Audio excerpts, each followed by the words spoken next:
mass media age that 107 days is not long enough to know somebody? You are.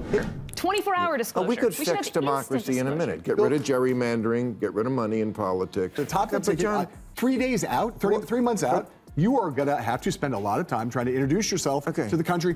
Bill Maher just unloaded both barrels on Kamala Harris's defenders, and Michael Douglas joined the massacre.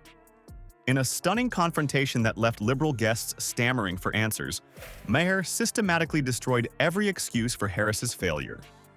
Want to know the exact moment these woke guests realized they'd walked into a trap? It wasn't when Maher pointed out Harris's billion-dollar campaign disaster. It was when he brought up the Amish community, people who don't even watch TV, who still knew enough to reject her. Their faces said it all. Before we move on, I'd like to ask you a small favor. If you appreciate this content, please take a second to like this video and subscribe to the channel. Over 98% of you watch the videos without subscribing. It costs you nothing, but it makes a huge difference to us. So, did you click the subscribe button? Great. Thank you so much. Now, back to the video. The moment Bill Maher's liberal guests tried blaming sexism for Kamala Harris's defeat was the beginning of their complete humiliation on national television. There was a 2014 study that showed that Fortune 500 companies were more likely to pick a female CEO if the company was struggling. I think America's perfectly willing to elect a woman. They just didn't like the last two that were put up. Basically setting women up for the big job, but to also fail. If they did well, fine. What started as a routine panel discussion quickly spiraled into a brutal takedown that left woke panelists scrambling for cover. It began predictably enough.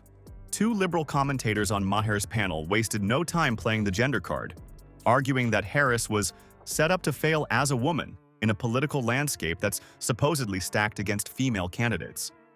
You could see the smug satisfaction on their faces as they thought they'd found the perfect excuse for Harris's spectacular failure. But Maher wasn't having any of it. He immediately pounced, pointing out the glaring flaw in their logic. But if they failed, like, look, we have a female CEO while failing. And that's what I feel like they did to Kamala Harris. It's sexism, it's racism. This is an old playbook. Yes, I didn't say any of those things. I know, but I've heard a lot of these things. They set Kamala Harris up to fail. That was a 3-month campaign, and she was supposed to introduce herself to the American people. If America is so sexist, Maher fired back, how do you explain the fact that Hillary Clinton won the popular vote by 3 million in 2016? The liberal guests froze, clearly unprepared for this basic challenge to their victimhood narrative. Then came the surprise alliance no one saw coming. Michael Douglas, Hollywood royalty and lifelong liberal, unexpectedly sided with Maher against the woke guests. Douglas delivered a brutal assessment that sent shockwaves through the studio. Harris wasn't rejected because she's a woman. She was rejected because voters found her completely uninspiring as a candidate. The woke panelists were visibly shaken. Their go-to sexism excuse was falling apart before their eyes. One desperately tried pivoting to racism claims, while another attempted to blame media coverage. And so... No. No. You're saying 3 months wasn't long enough? I mean, like I said, all this was this week was people who said, "Oh, she ran a flawless campaign. How ridiculous!" Or it was long enough. It was long enough. If they had a primary, it's not that they didn't have time to introduce. They met. Maher systematically dismantled each new excuse, citing Harris's actual record, her failure to articulate clear policies, and her cringe-worthy interview performances. As the liberal guests grew increasingly desperate, Maher delivered his knockout blow. America's perfectly willing to elect a woman. They just didn't like the last two that were put up.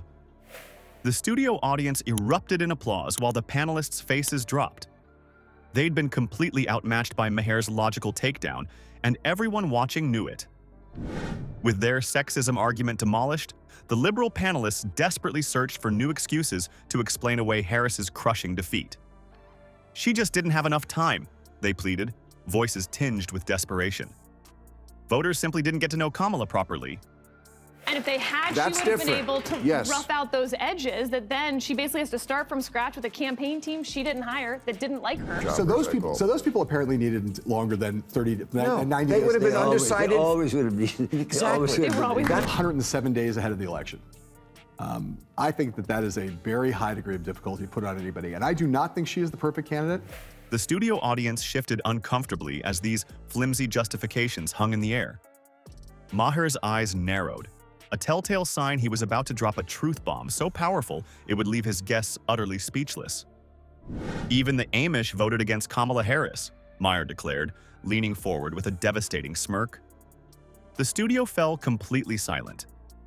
A community that rejects modern technology, no smartphones, no TV, no internet, still knew enough about Harris to vote against her. The liberal panelists' faces drained of color as their entire argument crumbled before their eyes. How could they possibly claim Harris needed more exposure when even those deliberately disconnected from mainstream media had formed their opinions? She probably would not have been the Democratic nominee, but we'll never know that. But I will tell you that, there's never been anybody who's had the difficulty of that situation. Get rid of it. Get rid of the Electoral It's College. water. No, none of that is. We're going to keep working with this constipated system that we live with. The United States is basically shoved in a broom closet for 3.5 years. I know. You couldn't. She was more popular in there. Yes, well. The devastating example left the woke guests visibly shaken. With their exposure excuse in tatters, they pivoted to perhaps their most revealing defense yet, blaming small-dollar donors for the chaos in politics. This shocking moment exposed their true contempt for ordinary voters. The elitist mask had slipped, revealing their belief that average Americans shouldn't have influence in politics. Maher, sensing blood in the water, cornered them mercilessly. So your defense of Kamala Harris is that regular people shouldn't have been allowed to reject her. The panelists squirmed, realizing they'd backed themselves into an indefensible position. Their facial expressions betrayed everything. The game was up. To deliver the final blow, Maher highlighted the financial disaster behind Harris's campaign. Mass media age. That 107 days is not long enough to know somebody? 24-hour disclosure. We could fix democracy in a minute. Get rid of gerrymandering, get rid of money in politics. The top of 3 days out, 3 months out, you are going to have to spend a lot of time trying to introduce yourself to the country. She burned through over $1 billion and still ended up $20 million in debt, he stated flatly. That's not a campaign that lacked exposure, and that's a candidate who lacked appeal. The liberal guests sat stunned, completely out of excuses as the audience erupted in knowing applause. The billion-dollar disaster was just the warm-up act. Now, Maher was preparing to expose the real reason Harris crashed and burned, and it had nothing to do with identity politics. As the applause died down, the atmosphere in the studio shifted from uncomfortable to downright unbearable for the liberal panelists.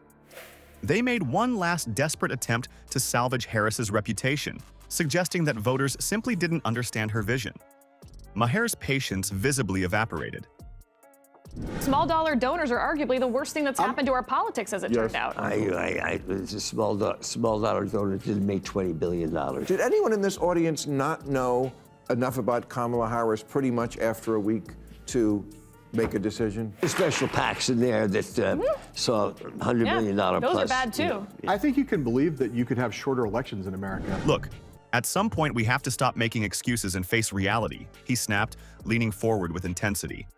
This election wasn't about Harris being a woman or a person of color, it was about basic competence. The audience erupted in agreement as Michael Douglas nodded emphatically, creating an unexpected alliance that left the woke panelists cornered.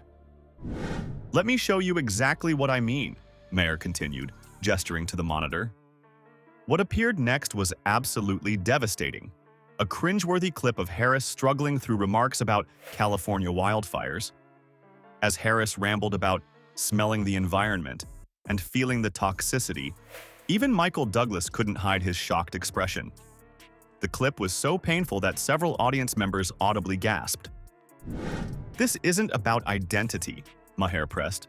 It's about a candidate who simply couldn't articulate coherent thoughts during a crisis. What was most surprising wasn't just that the Amish, who avoid modern technology entirely, somehow knew enough to reject Harris, but that they demonstrated better judgment than her most vocal defenders sitting right there on the panel. That every other country in the world can do it in months, sometimes weeks. How are you going to limit people's ability to run for office? I'm not limiting. We're not making a law. Bill, are you? We don't make people campaign this whole time. The American people want to give them $20 and so they can afford it. I mean, The liberal guests finally cracked. Maybe there were legitimate concerns about her messaging, one reluctantly admitted while staring at the floor. Another panelist sheepishly acknowledged that competence should come before identity considerations. The surrender was complete.